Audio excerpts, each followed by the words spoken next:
Amen. Great is thy faithfulness. Great is thy faithfulness.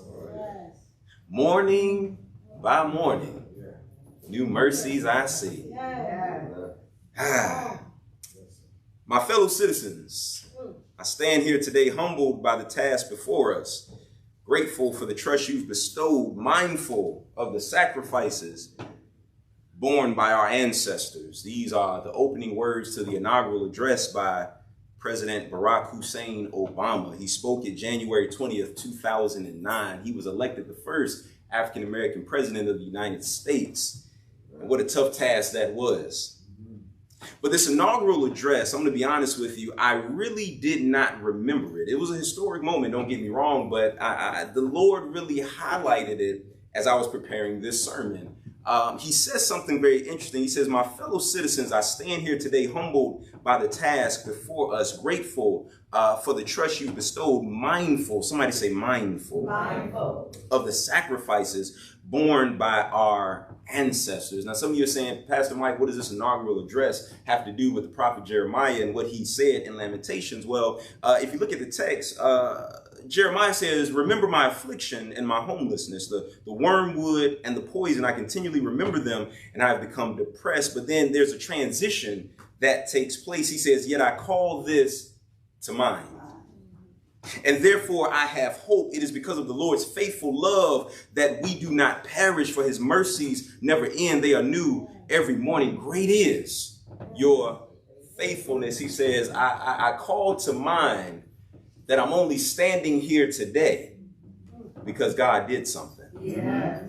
See, President Barack Obama says, I stand here today because of what my ancestors did. But Jeremiah, in his lament over the city of Jerusalem, says, I stand here today not because of what my ancestors did, but I stand here today because of some things my God did. Amen. Yeah, I'm only standing here today not because I was the strongest, not because I was the smartest, not because I had the most money, not because I had the best connections, but I stand here today, not in my own strength, but in the strength of God. Amen. Great is his faithfulness. I think we do ourselves a disservice because we jump all the way down to this verse, because the truth of the matter is, when you read through the book of Lamentations, it's a very depressing book.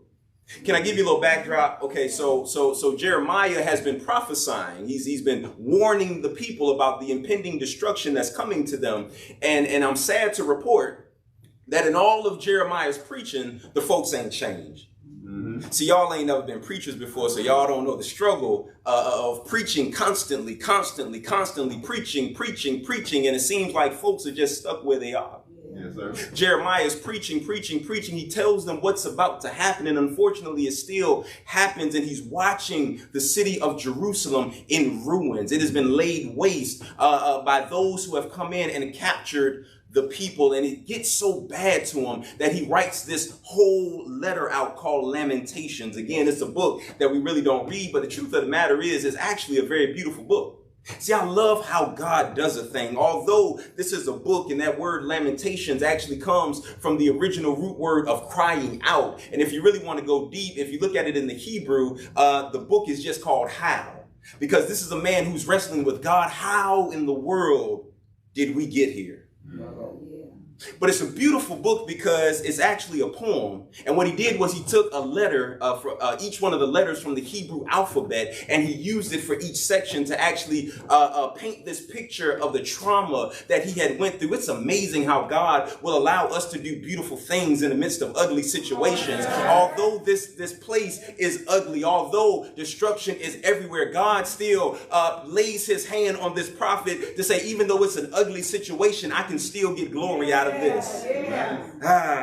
He's lamenting. He's lamenting and he's wrestling and coming to grips with how in the world did we get here? And he comes to the conclusion that even though life has been bad, I stand here today because of God. And I don't know if there's anybody here who can testify like Jeremiah that if it had not been for the Lord on my side, I don't know where I would be. So if I were to give today's sermon a title, it would simply be, for my note takers, I stand here today. When you look at somebody real quick and say, neighbor, I stand here today. Now listen, if they didn't say because of God, you find you another neighbor real quick and say, other neighbor, other neighbor, other neighbor. I don't hear nobody, other neighbor. I stand here today because of God. I want to share with you really briefly, I want to share with you 3 reasons you're standing here today. But unfortunately, I can't really get into the 3 reasons you're standing here today until I first deal with 3 reasons we shouldn't be standing here today.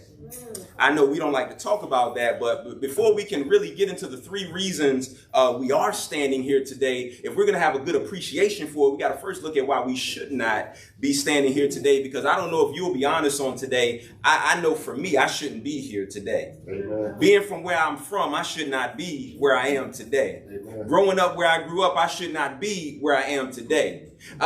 Living in the household that I lived in, I should not be where I am today. And this is a truth that Jeremiah also begins to wrestle with. When we look at the text, he says, remember my affliction and my homelessness, the wormwood and the poison. Now, what's interesting is that if you look at it in the original manuscript, he doesn't actually start off remember, he starts off I remember. Yeah. So he says, I remember my affliction and I remember my homelessness and I remember the wormwood and the poison. Now, y'all ain't shouting yet because, again, y'all don't know what these words mean. So let me see if I can break it down just a little bit.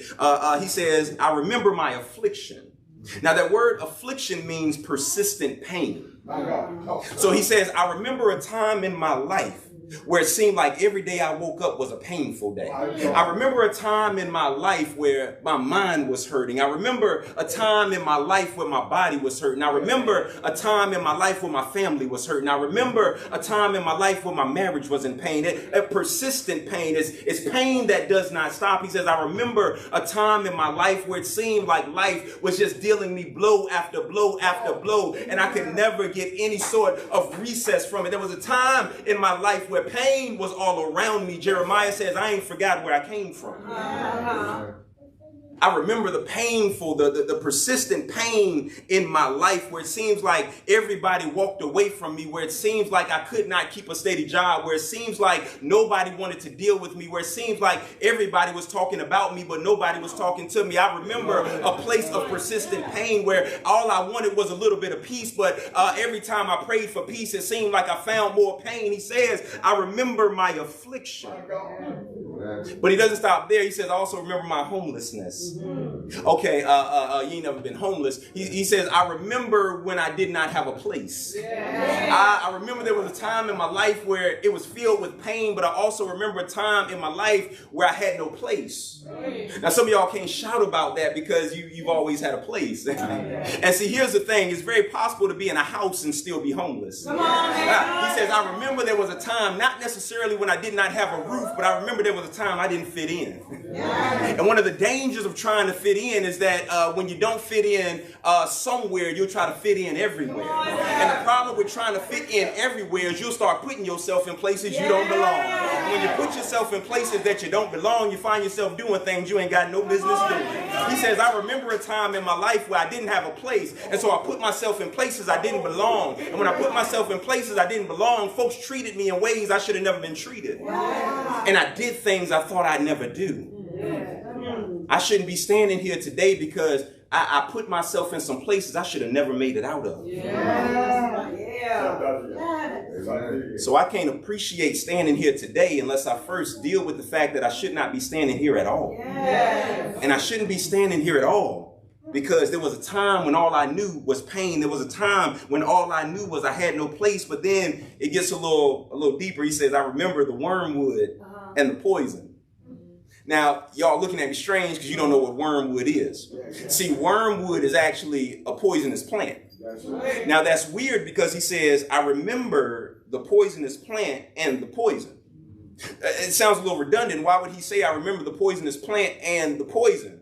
In other words, what he's saying is, I remember the poison and I remember the source of the poison.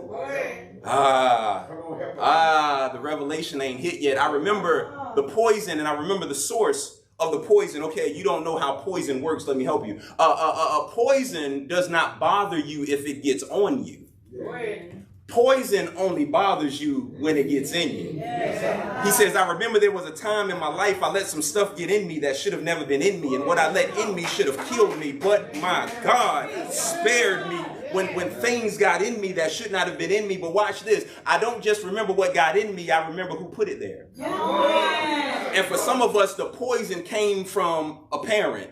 For some of us, the poison came from a friend. For some of us, the poison came from somebody who said they love me. It's amazing how pretty poison can be. But no matter how pretty poison is, poison still kills. And he says, I should not be standing here today because I once lived a life that was filled with pretty poison. And that poison, that poison was around me and never should have got in me. But because I let it in me, it almost killed me. And so I appreciate standing here today because I should not be standing here at all. Because I once lived a life that was filled with poison. And my poison may not be your poison. So don't look at me strange. Your poison may be alcohol, but my poison might be another addiction.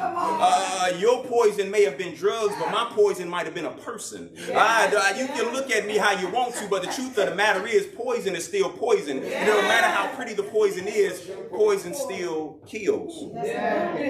So again, if we're going to appreciate the fact that we're standing here, we first have to acknowledge why we shouldn't be standing here at all. And I don't know about you, but that's probably a good place to give God a praise. Because if we'll be honest, we've all dealt with one of these at one point or another. We've lived a life that was filled with pain. We've lived a life where we've had no place, or we've lived a life where it seemed like poison was all around us, and the poison was fine, if some of us will be honest. But then he continues to go on, and he says, I continually remember them and have become depressed. Now, don't miss this. He says, I remember these things in my life. But then he says, I continually remember them and I have become depressed. I hope you see what's happening. He says, I remember these bad things in my life. And when I continue to remember them, I became depressed. One more time, y'all need to catch up.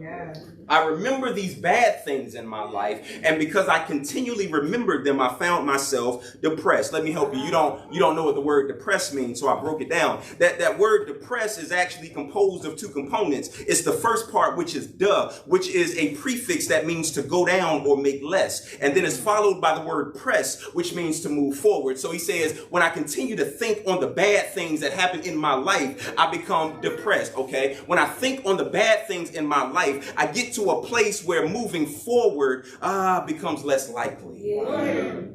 See, you look at people who are depressed and you say, just get up. But the truth of the matter is, by definition, to be depressed means I can't get up if I try. But don't miss the source. He says, the only reason I'm in a place where I can't get up and I can't move forward is because I can't stop thinking about what happened to me. And maybe this is why the Apostle Paul says, I'm forgetting those things which are behind. And I'm pressing towards the mark of the high calling which is in Christ Jesus. Can I help you? Some of you are depressed today because you got a memory issue. Yeah. No, don't get me wrong. You remember bad stuff really good. But you remember good stuff really bad. Because if you keep on reading, Jeremiah says, when I continue to remember the bad things that happen in my life, I become depressed. But then he says, yet I call to mind, and therefore I have hope. Oh, okay. He says, I'm remembering the wrong things. Okay, let me help you out. So people say crazy things like this. I'll forgive, but I won't forget. Yeah. That makes sense to you when you don't know the definition of forget. To forget is to not necessarily wipe away completely from your memory. To forget means I'm making a conscious effort to no longer think about that thing. Yeah. So watch this. I can forgive you and forget. Because what I'm doing is making a decision to give you a clean slate. And I'm choosing to no longer think about the dirt that was on the slate. And so here's what's happening here. He says, I'm making a transition because I noticed that when I continue to think about the bad things that happened to me, I can't move forward. No matter how much I try to get up, I can't move forward. No matter how many self-help books I buy, I can't move forward. No matter how much money I get in my bank account, I can't move forward. No matter how many booze I jump in bed with, I can't move forward. Because I've gotten to a place where all I think about is the bad that happened to me. But he says, when I change my mind, when I purposely call to mind all the good things that God has done for me, I have hope. I have hope. Which brings us to the 3 reasons you're standing here today.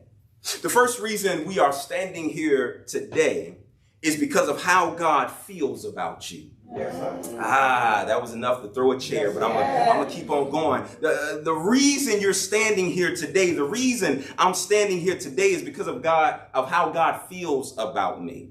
Now, some of y'all are struggling to give me an amen on that because you must not know how God feels about you. And so I'm gonna just let you know what Jeremiah said. Jeremiah said in verse 22, he says, because of the Lord's faithful love, we do not perish. He says, because of God's faithful love, we do not. My God, why am I the only one excited? Because of God's faithful love, we do not. My God, oh, how he loves me. Because of, okay, let's break this down. The question we have to ask ourselves is, how does God's love keep me from perishing?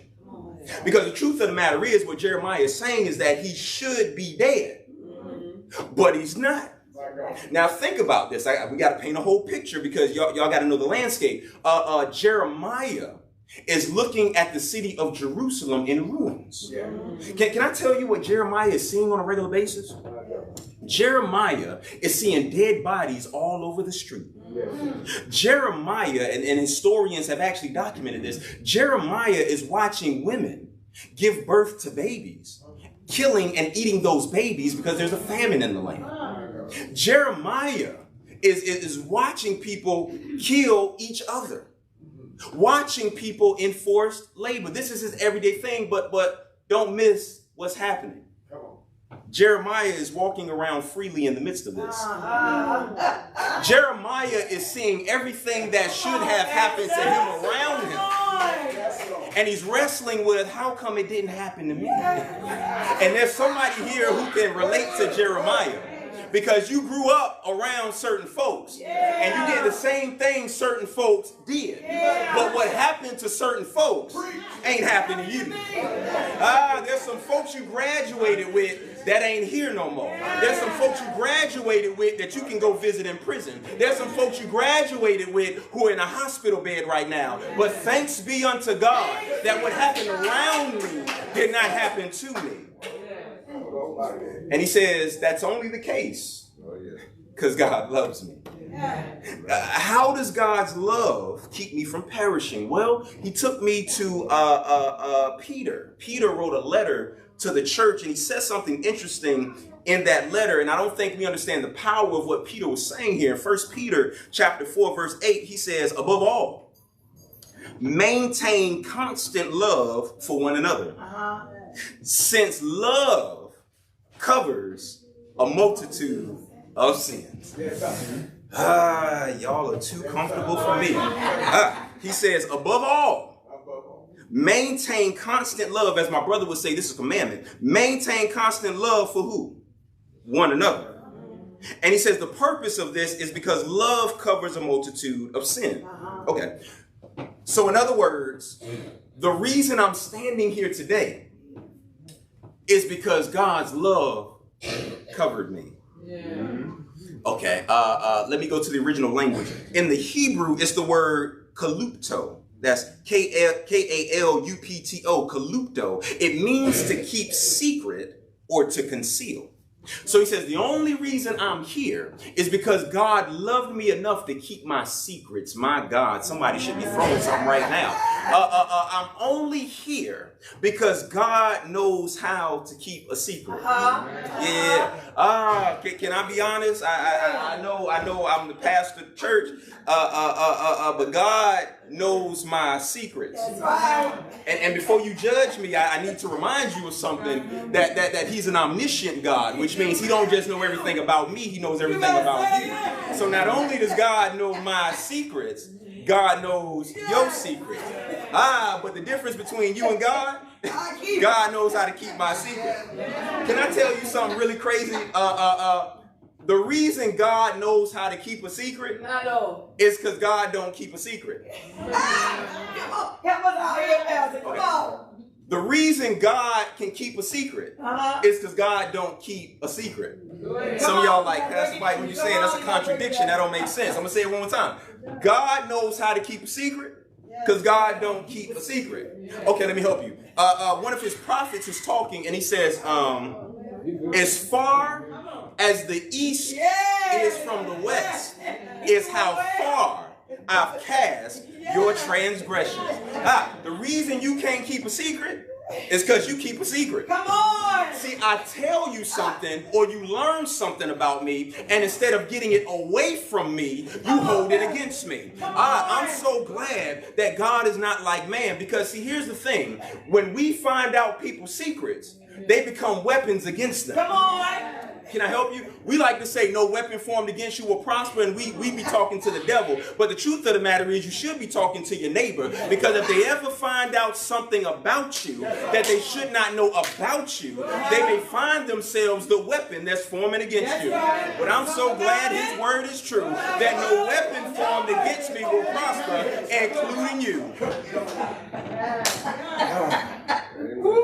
Talk about it, Pastor. The only reason I'm in this pulpit right now is because my God knows how to keep a secret. Because if you knew half the stuff I've been through, you go to another church. But can I help you? That pastor got secrets too. Unless Jesus is the pastor of that church, you're going to find some secrets.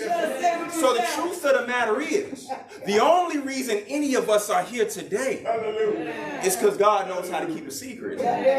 But he only keeps a secret because he don't keep your secret. When God sees something about you, he gets it as far away from you as possible. Okay, let me help you. I'm a pastor, and so folks tell me all kinds of stuff. And folks always ask me, how in the world do you keep confidential all the stuff people tell you? Well, I follow God's design. You tell me a secret, I hear the secret, and I let it go. Because if I don't, I can't pastor you correctly, because every time I see you, I'm going to see your issue.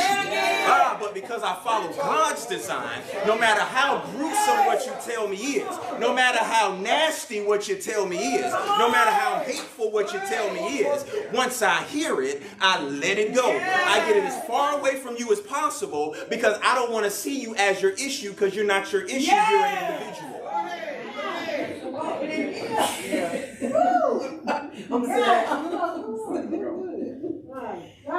Oh, Lord, I thank you, God. God's love covered me. But don't miss the other part of that Hebrew definition. It's not just to keep a secret, it's to conceal. To conceal. Okay, that's a fancy word. You must not know what that means. To conceal means to literally cover up to the point that you can see it no more. What you say? Yeah. It's to completely cover that thing until you can't see it anymore. Now, I began talking to God about that. I was like, okay, well, God, how does your ability to conceal differ from your ability to keep a secret? And he took me to something I think you women can relate to. Because you all have a makeup product called a concealer. Y'all ain't think I knew. Yeah. Y'all have a makeup product called a concealer. And the reason they laughing is because they know what concealer does. It conceals. But I looked up the actual definition of concealer. And it began to bless me because I began to see how God works. A concealer, or color corrector, as it's also known, is a type of cosmetic that is used, don't miss this, to mask blemishes. My God. But it gets gooder. It gets gooder. It is similar to foundation, but it's thicker. And it's used to hide different pigments. This is the part that blessed me. By blending the imperfection into the surrounding skin tone. Shucks. Wait a minute. I gotta read it one more time, Bishop. They missed it. They missed it. They missed it, Bishop. They missed it. Okay. A concealer or color corrector is a type of cosmetic that is used to mask blemishes. It is similar to foundation, but it's thicker and is used to hide different pigments. Yes, sir. Don't miss this. Yes, sir. By blending the imperfection into the surrounding skin tone. I'm standing here today because my God concealed my issues. My God, watch this, blended my issues into his purpose. And we know that all things work together for the good of them that love the Lord and are called according to his purpose. Listen, it's not because I'm the smartest. It ain't because I'm the strongest. It ain't because I got the most money in my bank account. God just has this uncanny ability to take everything wrong with me and blend it with everything that's right about him. I don't know about you, but I'm standing here today because God took every negative situation. God took every shortcoming in my life. God took every mistake I ever made. God took every bad relationship. God took my daddy walking out on me. God took the drug addiction. God took the alcoholism. God took the depression. God took the anxiety. God took the rejection. God took all of that and he blended it with his purpose. And the thing that was designed to work against me, God used it to work for me. Hallelujah. I'm standing here today because of how God feels about me. Can I tell you something? That's why I don't care how you feel about me. I know that's right. I really could care less. Because I know how God feels about me. And how God feels about me will always trump how you feel about me. Because watch this, how you feel about me cannot stand up against how God feels about me. Because watch this, everything you feel about me, God will take that and work it into his purpose. And watch this, you will find yourself giving me my first promotion. I'm just saying.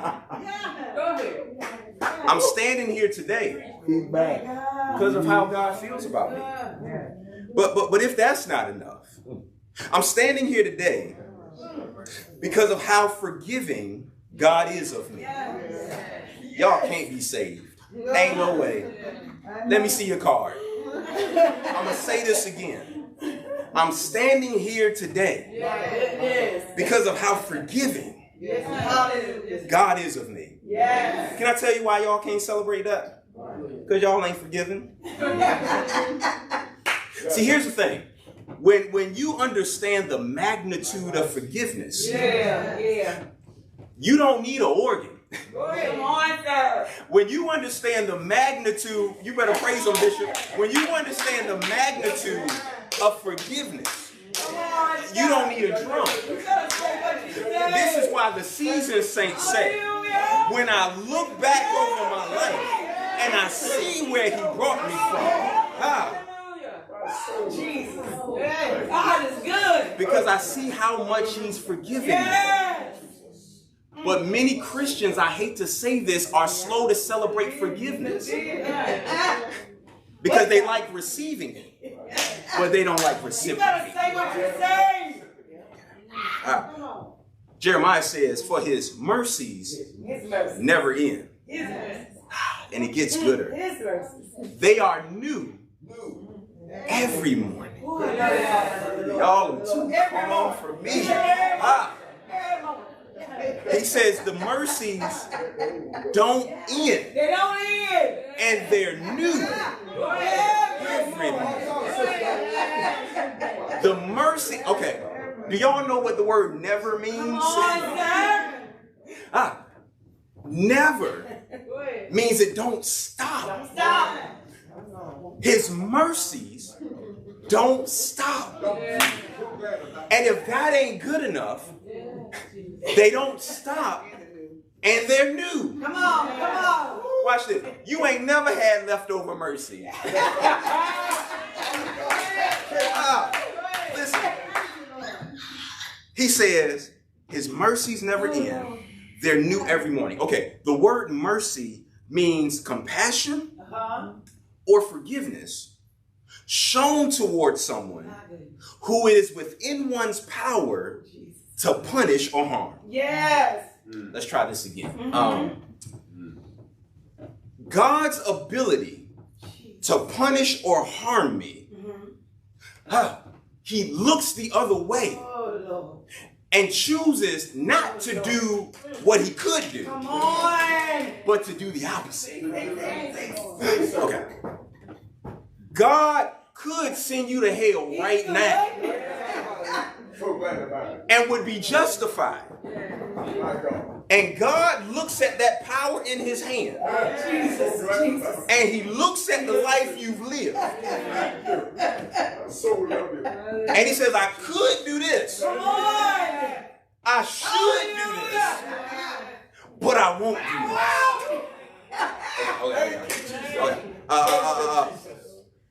I was in a situation that I shouldn't have made it out of. And God looked at all the dumb decisions I made to get there. And he said, I could leave him there. I should leave him there. But his mercy. Okay. You got into a relationship you should have never got into. And God looks at all the warnings he gave you before you got in it. And he says, I should leave you in it. I could leave you in it. But my mercy. It's God's ability to look at what he has the power to do and choosing to do the opposite. And the reason you can't shout on that is because every time you get a little bit of power over somebody, you do something with it. The moment I find some, we call it tea. The moment I find out some tea about you, I throw a tea party. The moment you owe me some money, I'm blowing your phone up. But don't let me owe you some money. I'll block your number. I'll block you on Facebook. Why you sweating me? The devil is a lie. Take your time, Pastor. Come on. I'm standing here today because of how forgiving my God is. I can only preach to you right now because God forgave me. And this is why when I preach about forgiveness, there's conviction, because I know what it is to be forgiven. Listen, I know Pastor Mike looked real good on this Sunday morning. Thank you, Jesus. But there was a pre-Pastor Mike. And pre-Pastor Mike was a mess. But he forgave me. The reason y'all can do stuff to me, and I see you next Sunday, and I still hug you, and I still smile in your face, this big gap tooth smile I got, and I'll still give you $20 if I know you need gas, because I forgive you. And I only forgive you because I know how much God has forgiven me. He says, I stand here today because his mercies never end. And they're new every morning. Okay, let me see if I made this funny. Every so often, me and the saints go out after church. And one of the places they love to go to is Olive Garden. I don't know what it is about the OG, but they love it. We go to Olive Garden. We've been to various Olive Gardens all over the Hampton Roads area. They love Olive Garden. And Olive Garden has something they call never-ending soup, salad, and breadsticks. You sound familiar.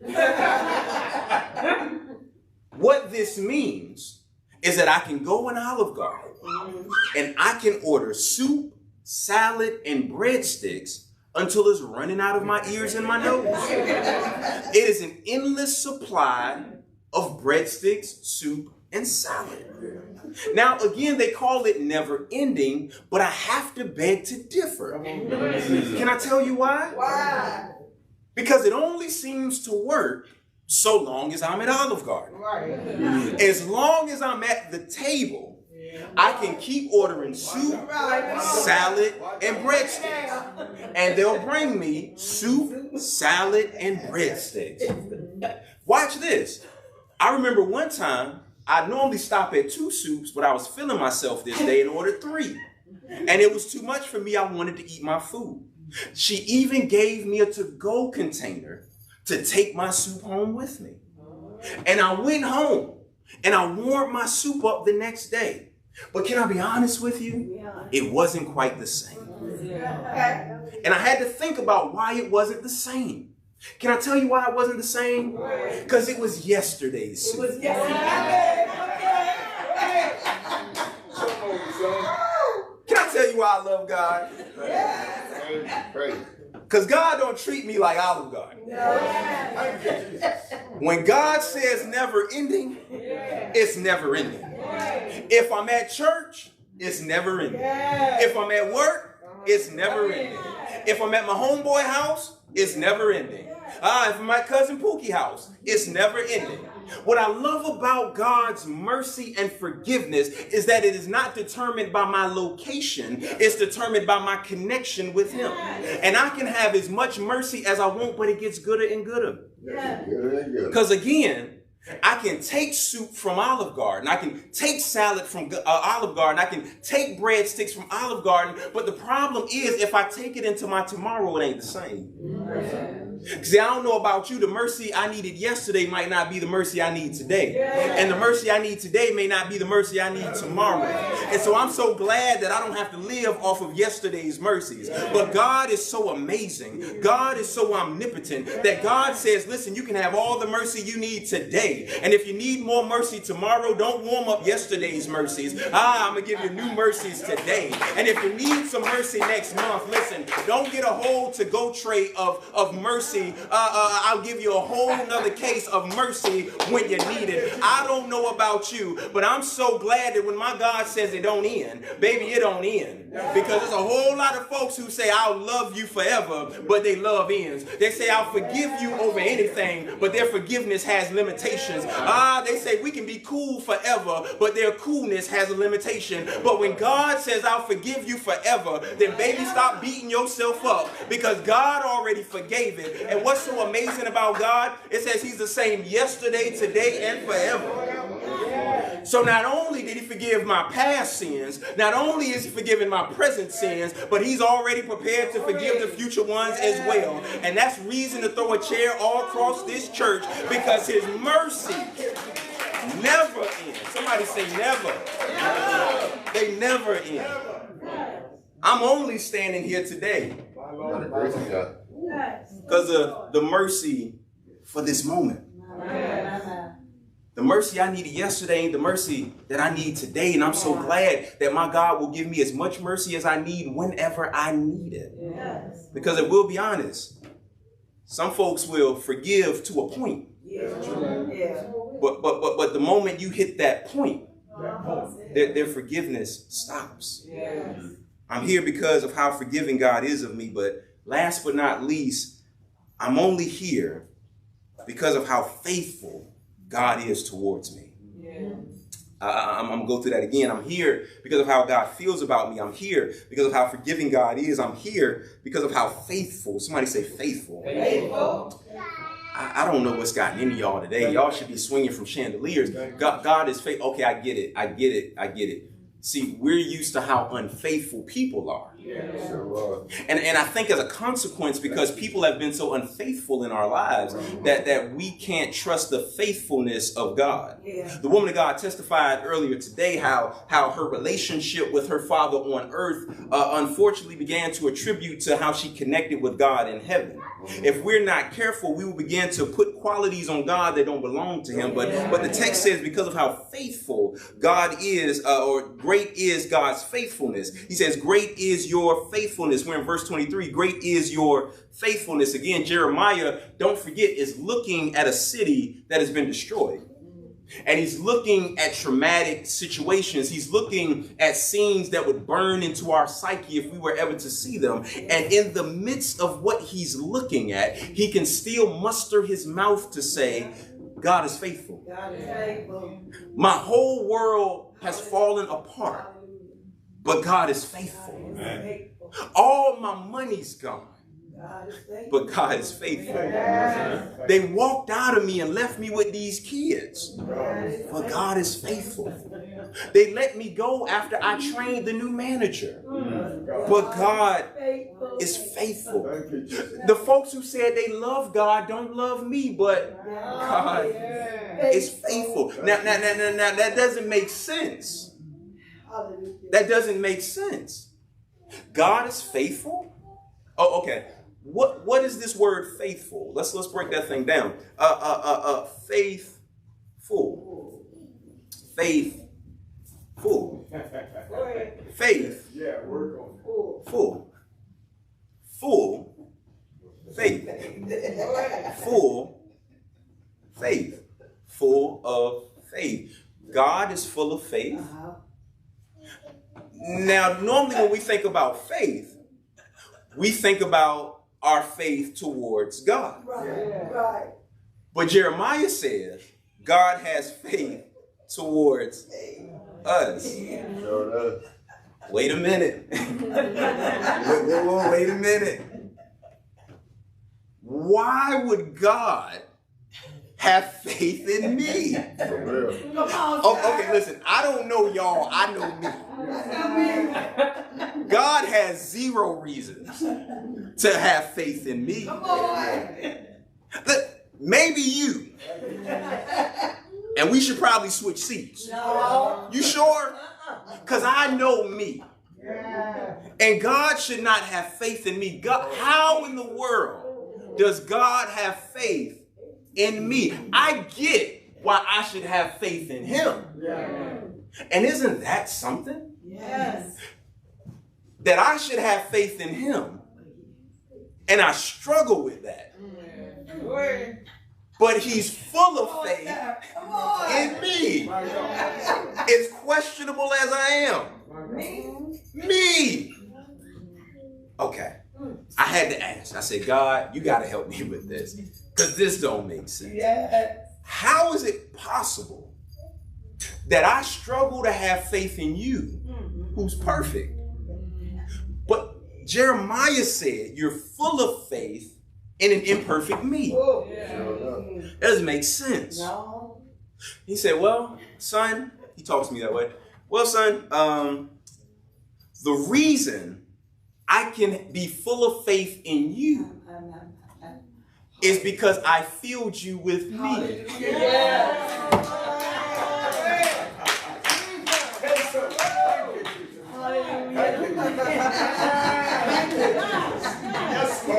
I can't be in the church. Come on now. Should I say it again, Bishop? Yes, sir. Please. I said, God, it don't make sense.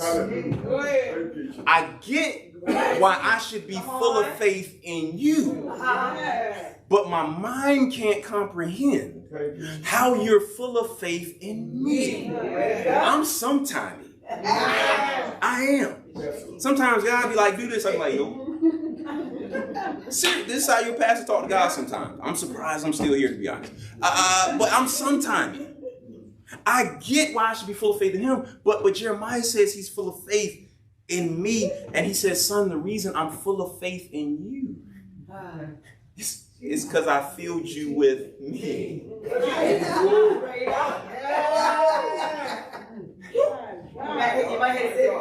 I'm gonna just change the name of the church to Abundant Life Country Club, because this can't be a church. This cannot be a church. One more time.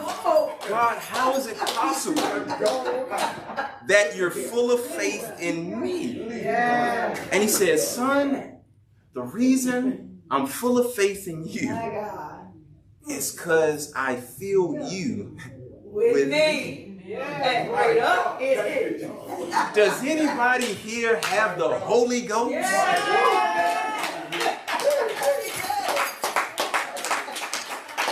Come on, right up.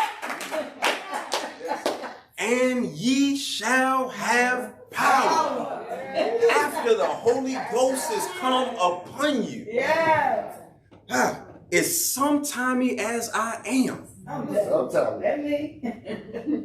God woke me up this morning Yeah. with full confidence My God. that I wouldn't mess this up. Ta-da! You're doing a good job. You're doing a good job. As nervous as I get every Sunday, Yes. God wakes me up. Mhm. Like, son, you gonna kill it. Yes. And here's the thing. That ain't just to me. God woke every last one of y'all up with full confidence that you were going to conquer your day, that you was going to bless somebody, that he was going to put you in the right place at the right time to do the right thing. And as sometimey as you are, he still woke you up. That speaks to a level of a word we don't like, and that's commitment. God says, I'm committed to you because you're full of me. So as a consequence, I'm really committed to myself. Yes. God loves you so much that he poured out his spirit on you, that he filled you with himself, because he knew who he was filling, and he knew he still needed to get stuff done. Okay. This is why I don't care who doubt me. I don't care who ain't feeling me. I don't care who's got a negative view of me. Because God is committed to me. And God is confident in me, but he's only confident in me not because I'm the smartest, not the fastest, not the strongest, but because I was a willing vessel for him to fill with, to fill up. And so I stand here today, not because I'm all that in a bag of chips, but because I'm all that filled with God. And what I love about God is, speaking of bag of chips, he don't treat me like a bag of chips. Y'all know you get a bag of chips and it feels full, but as soon as you crack the seal on it, half the chips gone. But can I be honest? Many of us are like a bag of chips because folks crack us open and half our Holy Ghost gone.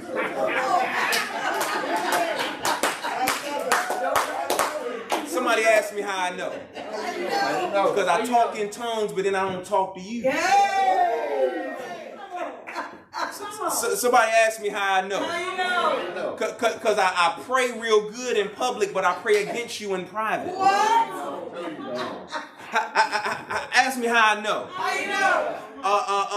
Because I find out something about you, and instead of talking to God about it in prayer, I talk to my neighbor about it on the back pew. No, you don't. No, you don't.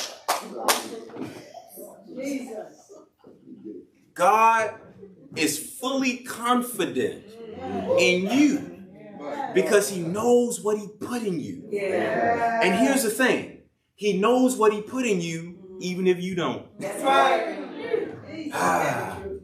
Okay.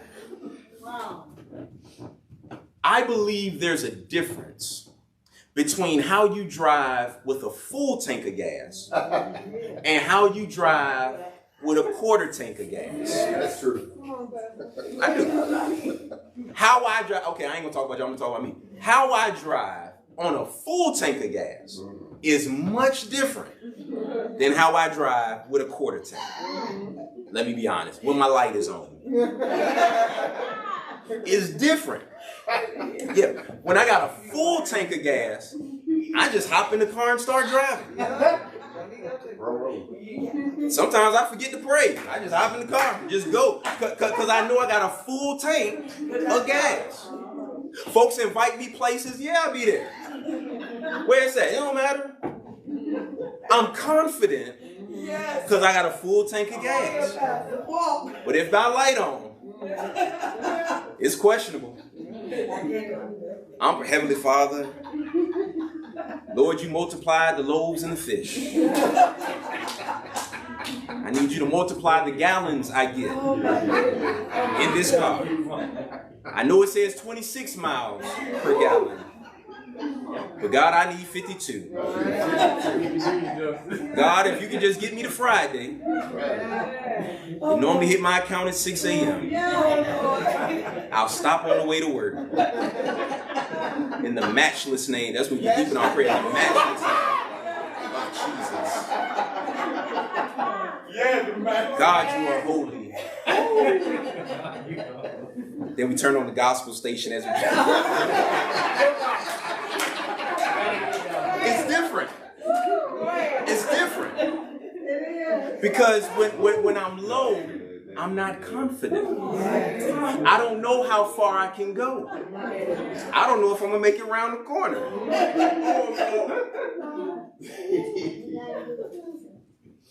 I'm so glad that God don't treat us like we treat our cars. Because we'll put $2 in there. But God says, I will pour out my spirit on all flesh. I'll pour out my spirit on all flesh. I'll pour out my spirit on all flesh. And when he pours, he does not pour halfway. God has not called you to live a half life. And if he's called you to live a full life, then he's filled you with enough to get to the destination. The reason I don't doubt that I'm going to do everything God has called me to do is because I don't have to fund it. Wow. That when I wake up every morning, God has filled me with everything I need.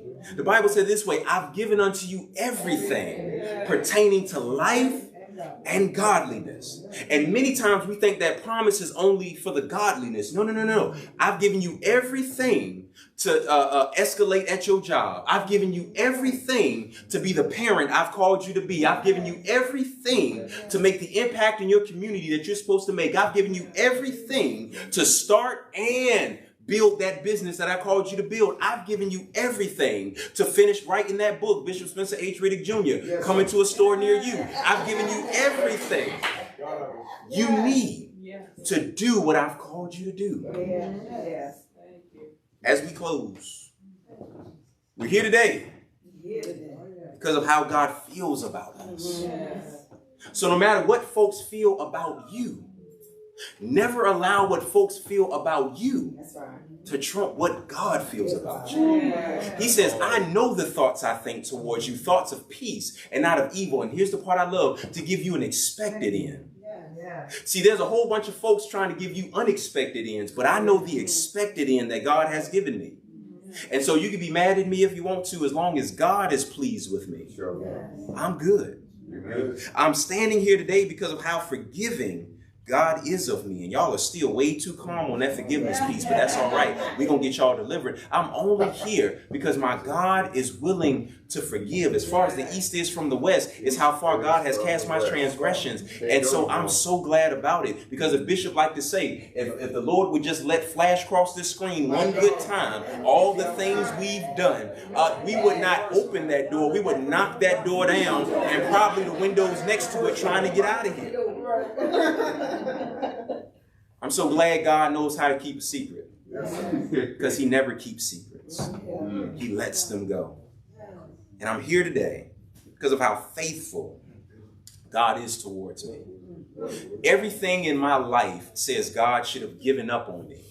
But as my brother said this morning, he saw the best in me. And everyone else around chose to only see the worst.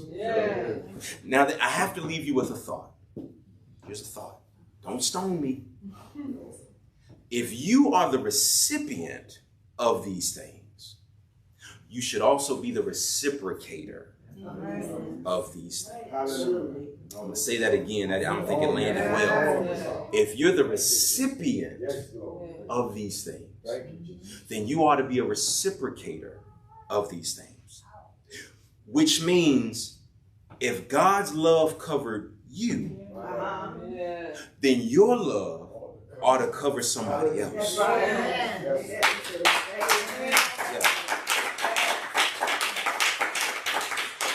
Yeah. And again, God's love keeps secrets, which means no matter what you find out about your neighbor, it's your job to keep it by not keeping it. Right. And that don't mean toss it to your neighbor. Toss it into the sea of forgetfulness is what the Bible says.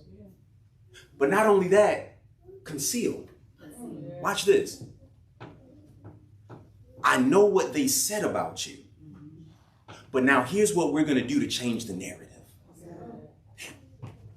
I know what you did last night, but I'm going to now be your accountability partner to make sure you don't do that again. Watch this. I'm going to mix your imperfection up in what I know God's purpose is for your life. And I'm going to help you turn that test into a testimony. Watch this. We're going to conceal it until the appointed time to reveal it. Because watch this. If you know anything about old school photography, a photograph is not developed instantly. There's a process. And watch this. It has to be processed in a dark room. Yes. Wow. But there's an appointed time for the photo to come out. Yes. And the problem is, if you expose the film to light too soon, you'll destroy it. Yes. So what should have been beautiful will be destroyed.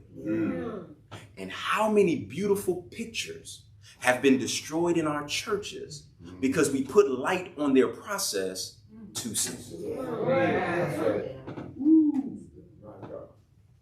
If you've received forgiveness, you need to reciprocate forgiveness. Can we get free today? Yes. Okay.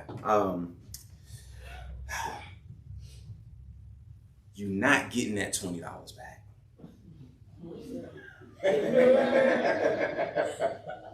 Stop calling them. Yes. Stop giving them the side eye when you see them. Stop putting them nameless posts on Facebook where you're clearly talking about them.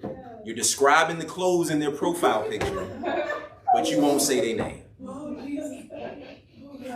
Stop looking at your neighbor worship because you know they owe you money and just get into worship.